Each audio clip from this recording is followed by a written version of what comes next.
Beleza, turma? Voltei para a nossa sequência aí de vídeos sobre termoquímica, tá? Agora nós vamos falar um pouquinho sobre variação de entalpia. Vamos lá então? Acompanhe o vídeo até o final. Qualquer dúvida você pode deixar aí nos comentários que nós vamos tentar resolver a sua dúvida, tá bom? Vamos lá? Falar agora de entalpia. O que é entalpia? Entalpia é uma energia, tá? Entalpia é energia envolvida em um processo. Toda reação ela envolve entalpia, né? Então essa entalpia que nós vamos entender aqui é o calor envolvido em uma reação. Tá? Toda reação química ela depende de calor, ela depende de energia, seja absorvendo ou liberando, certo? Então sempre vai ter essa demanda de energia.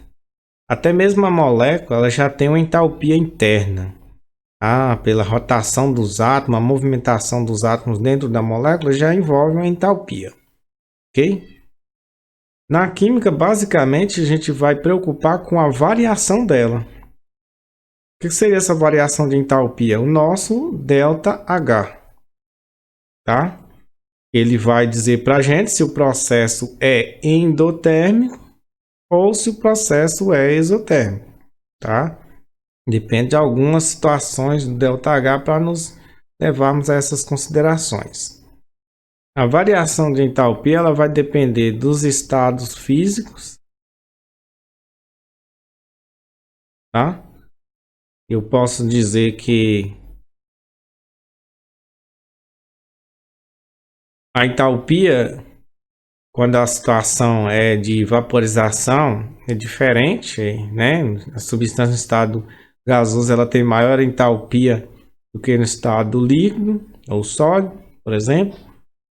E por quê? Aumenta a agitação das moléculas, aumenta a quantidade de calor, né? Essa entalpia ela também depende da quantidade em mols. Por exemplo, 1 mol de substância X tem a menor entalpia do que 2 mols dessa mesma substância. E aumenta a quantidade, ok? Agora nós vamos falar de processos termoquímicos. Quais são os processos termoquímicos estudados? Processos termoquímicos são endotérmicos e exotérmicos. Os endotérmicos são os processos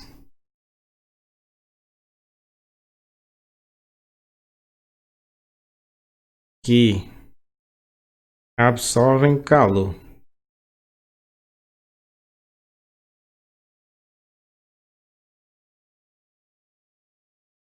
Então, se eu tenho uma reação, por exemplo,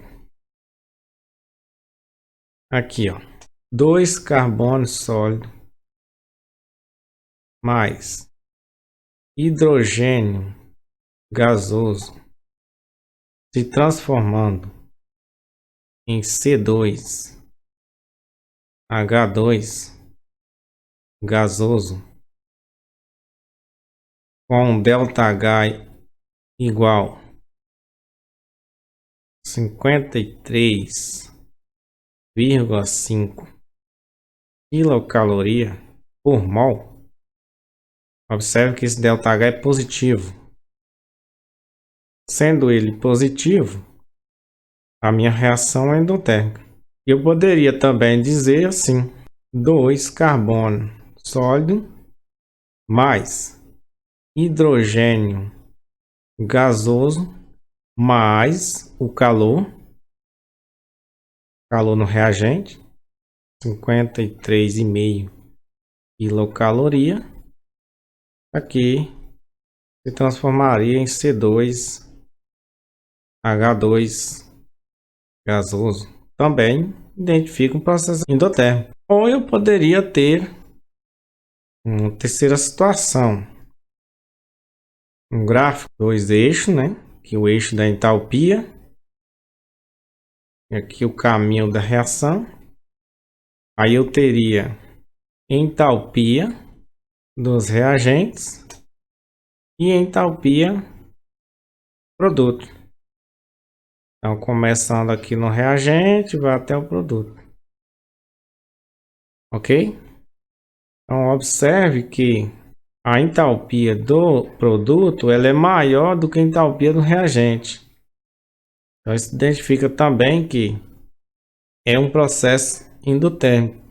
É como se eu tivesse no reagente aí, dois montantes, né? Dois montantes de energia, passou-se o caminho da reação e no final eu chego com 4 montantes de energia. Então, o que aconteceu durante este caminho da reação? Houve uma absorção de energia, certo? Processo endotérmico, né? Pelo gráfico, nós temos aqui, ó, esse trecho entre reagente e produto seria o nosso ΔH e nesse caso ele é maior do que zero. Então são três maneiras para você identificar um processo endotérmico. Verificando o ΔH se ele é maior do que zero, verificando se o calor está anotado junto aos reagentes ou pelo gráfico se o HP está acima do HR. Só essas três informações é o suficiente. Então, corrigindo aí a curva do primeiro gráfico do processo endotérmico, eu havia deixado aqui, ó, exatamente aqui, se você observa o primeiro gráfico, a curva está aqui como HP, beleza? Não é. Corrigindo aí, esse pico é de energia de ativação, tá? Essa correção. O HP é antes desse pico. Nós temos aqui o produto, aí tem o pico, que é a energia de ativação, não estudar em cinética, depois cai até o reagente. HP acima de HR, processo de absorção de calor, processo endotérmico. Este intervalo entre o HR, entalpia do reagente e entalpia do produto é chamado de ΔH. Então, a pequena correção aí é em questão de posicionamento da entalpia do produto, beleza? Agora eu tenho o processo isotérmico da mesma maneira, né? Tem três situações para você identificar um processo isotérmico.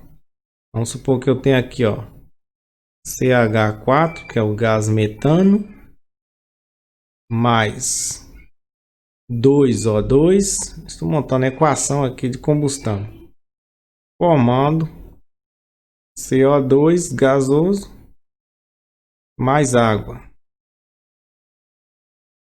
gasosa. ΔH, vamos colocar aqui o ΔH menos 900 quilocaloria por mol. ΔH negativo, isotérmico. Ou eu poderia ter assim, ó, mesma equação escrita de outra forma, identificando o processo isotérmico. CH4 mais 2O2 gasoso se transformando em CO2 gasoso mais água gasosa mais 900 quilocaloria cada mol. Então aqui também seria processo isotérmico. ΔH negativo ou o valor de energia, não confunda com ΔH, tá? Estando somado juntamente com os produtos. Ou poderia também identificar pelo gráfico.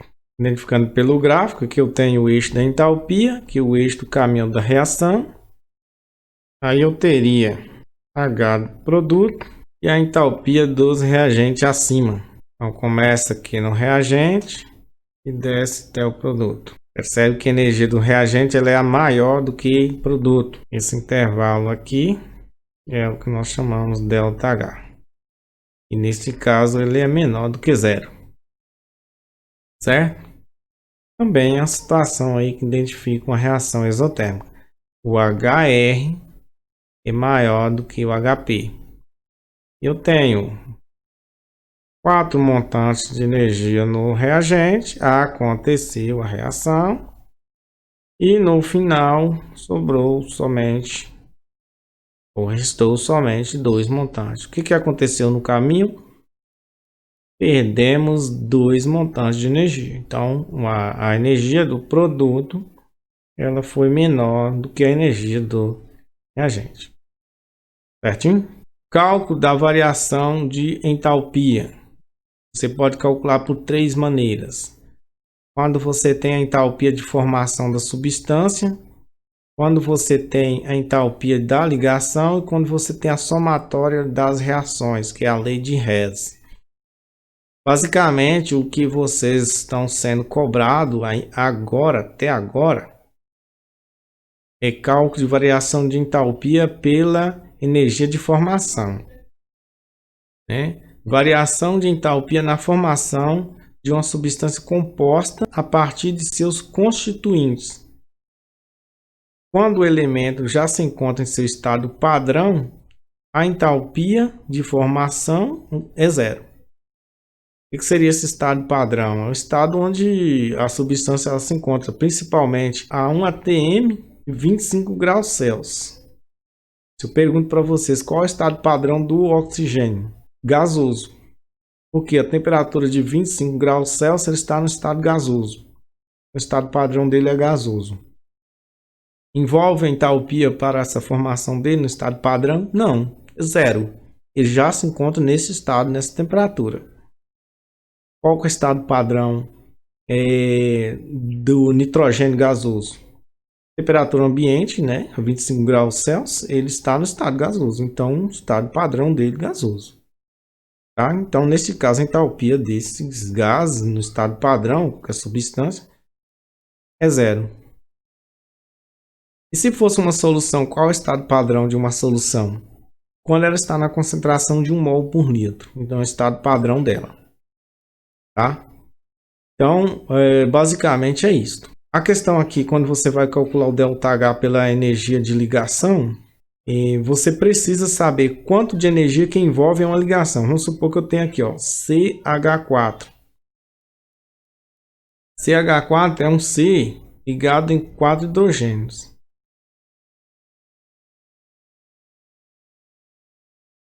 Ok? Isso que vai reagir, né, com oxigênio,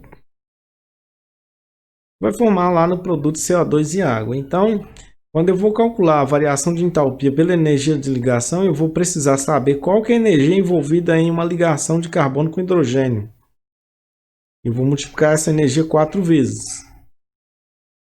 Então, é a somatória das energias que liga os átomos uns aos outros. Aí você faz uma somatória para chegar no ΔH. Tá? E a questão da lei de Hess eu vou deixar para a próxima aula. Tanto a energia de ligação como a somatória de reações por lei de Hess, vamos deixar para uma outra aula. A lei de Hess, basicamente, quando você tem mais de uma etapa. A reação ela não aconteceu em uma só etapa. Gastou-se mais de uma etapa para que ela pudesse acontecer, então você soma assim as etapas. Às vezes você precisa inverter, multiplicar, até chegar no seu ΔH. Tá? Então hoje nós vamos focar aqui, ó, cálculo de variação de entalpia pela energia de formação. Então, primeira questão, o QMG, sendo o ΔH de formação do óxido de cobre 2 igual a menos 37,6 kcal para cada mol e o ΔH de formação do óxido de cobre 1 igual a menos 40,4 kcal por mol, o ΔH da reação é.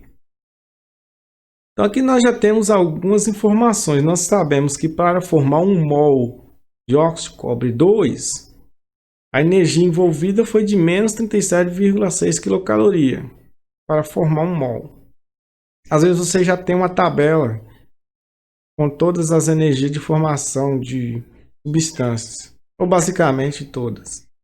Caso você não tenha, você monta uma reação, né, onde você terá a produção daquela substância e a partir de informações de outras substâncias que pertencem a essa mesma reação, você encontra a formação desejada, né?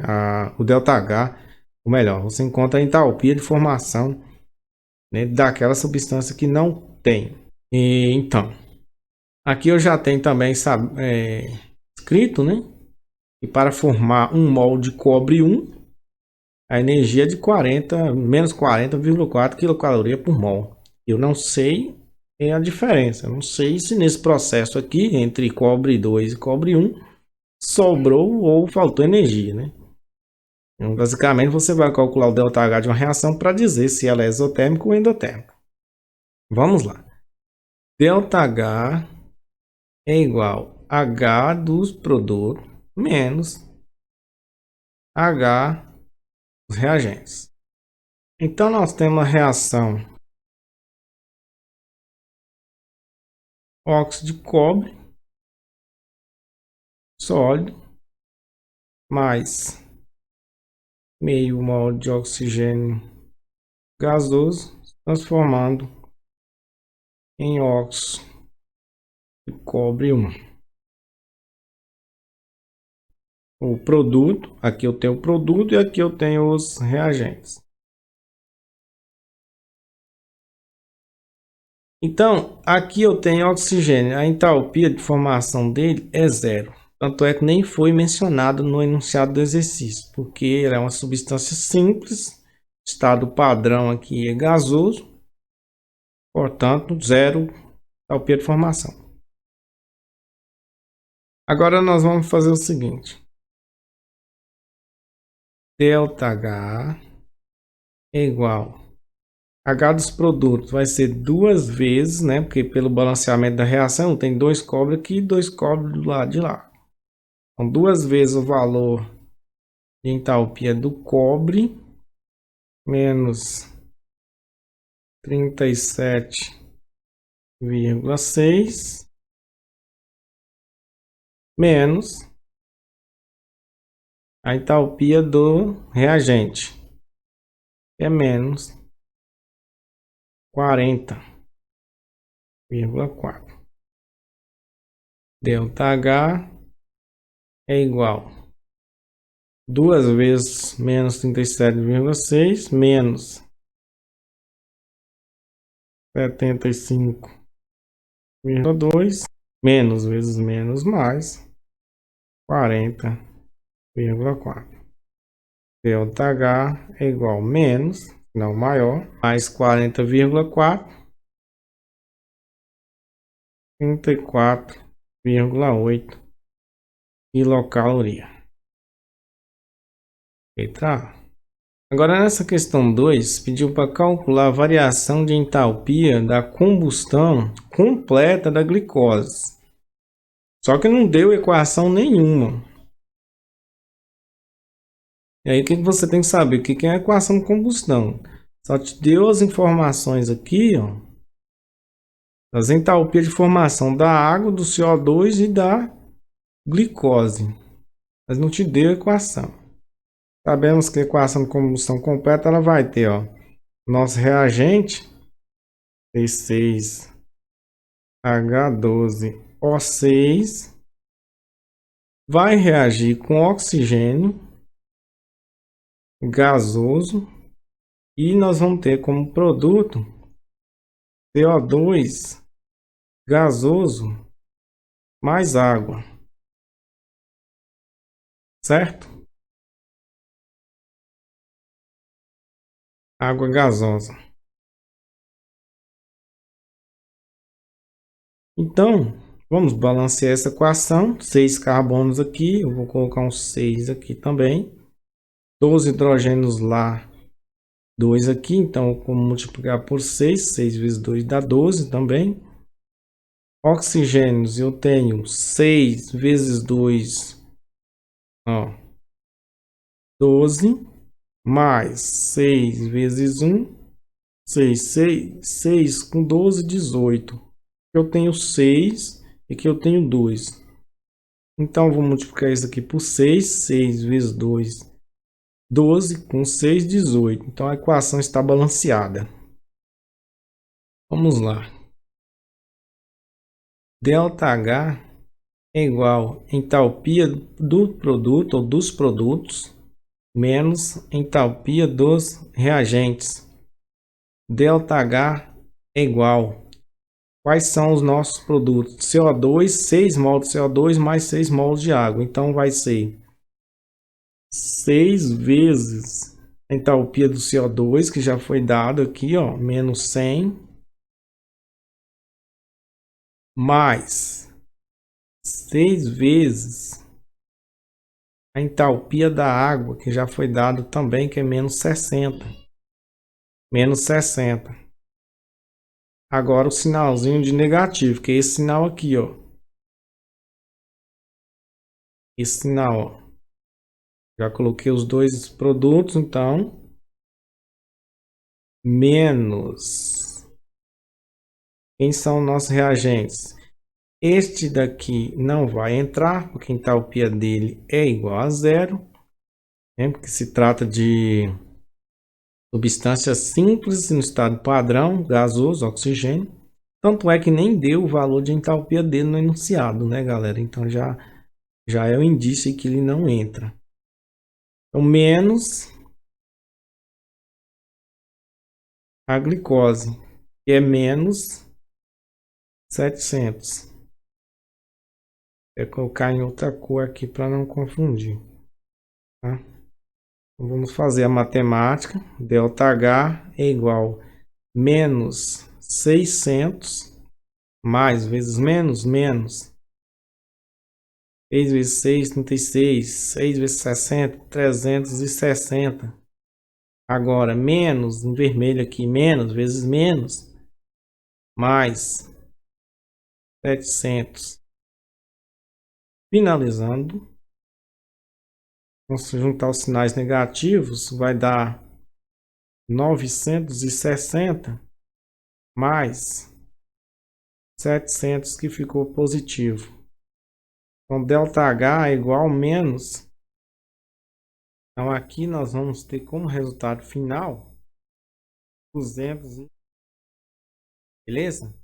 Então, para que serve calcular ΔH? Para dizer se a reação é endotérmica ou exotérmica. Neste caso aqui, como o ΔH deu negativo, é uma reação exotérmica. Tá?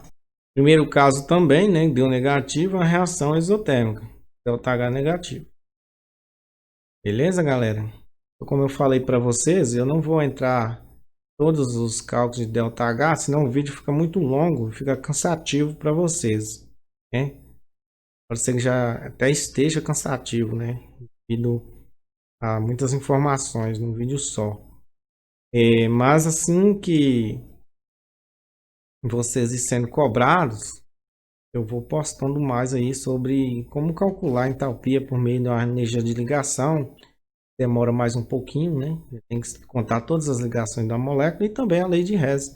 É um assunto muito importante e cai bastante no Enem e nos vestibulares também. Cai muito a questão de lei de Hess. Galera, nós vamos ficando por aqui. Espero que vocês tenham entendido um pouquinho aí sobre termoquímica, né? Os conceitos básicos da termoquímica. A termoquímica é um campo muito amplo, né? A gente precisa de mais tempo, mais aulas para aprender todos os conceitos dos processos termoquímicos. Mas assim, um passo de cada vez, né? Vocês vão pegando aí esses conceitos. Eu espero ter ajudado vocês. E a gente marca novos encontros aqui no canal. Mais videoaulas aparecerão sobre o assunto e outros assuntos que porventura forem necessários. Grande abraço e até a próxima.